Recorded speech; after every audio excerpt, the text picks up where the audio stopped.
We're reporting that a rot at the port is stinking a bit more tonight. The irregular tender, which the Directorate of Criminal Investigations is probing, is worth 3 billion shillings. Baringo Senator Gideon Moi and his wife Zahra are the owners of a company with significant shares in a firm that is at the heart of the alleged inland container depot scandal. Police say the money that was initially meant for the expansion of the ICD was diverted by the Kenya Ports Authority, which later controversially leased private companies to offer peripheral storage facilities for inland-bound cargo. NTV Setolale now reports. More details are emerging on the identities of shareholders of companies that allegedly benefited from an irregular tender awarded by Kenya Ports Authority for decongesting traffic through offering storage facilities at the Inland Container Depot in Nairobi.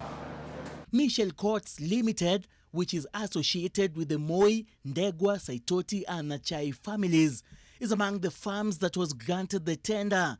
Highcrews Limited is the second largest shareholder of Michel Courts, and according to the Directorate of Criminal Investigations, Baringo Senator Gideon Moi and his wife Zahra are the shareholders, each owning 50% of the shares. This family-owned firm owns 267,272 ordinary shares of the mother company. Despite the Moi family denying knowledge of investing in Michel Courts Limited, documents in possession of authorities investigating the ICD scam indicate that Highcrews Limited was registered in April 2000 with its registered address at Scripture Union Center, Hurlingham. The company is listed as dealing in land purchase, lease and transfer, as well as property, construction and contracting business.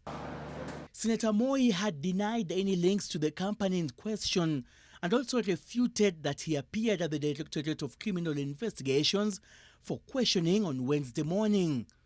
Gideon Kipselei Arab Moi has never been a member of Michel Courts, has never had interest at KPA.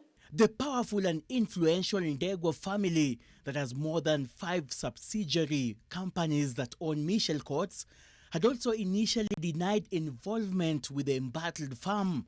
However, Michel Courts Investments Limited, which is the biggest shareholder of Michel Courts Limited, owning 534,544 shares, is recorded in DCI documents as being owned by James Philip Maina Ndegwa, who is the chairman of NCBA Bank, coming up as the central figure at the Michel Courts enterprise. According to the police, the genesis of the alleged scandal began in early 2018 when the National Treasury set aside 3 billion shillings for the purchase of an extra piece of land for the inland container depot to ease congestion. The government had just issued a directive demanding that all imported inland-bound cargo should be transported through the standard gauge railway and get cleared at the ICD within 30 days. KPA is, however, accused of diverting 2 billion shillings for the dredging of the Mombasa port and only retaining 500 million shillings for the original purpose. Investigations have also established that the beneficiary companies were likely not among the 30 pre-qualified firms that had applied for the storage services. Michel Courts and Nairobi Inland Container Terminal, the two companies are the center of investigations regarding the internal container depot scandal, are still operating in a bid to decongest the ICD in Embakasi.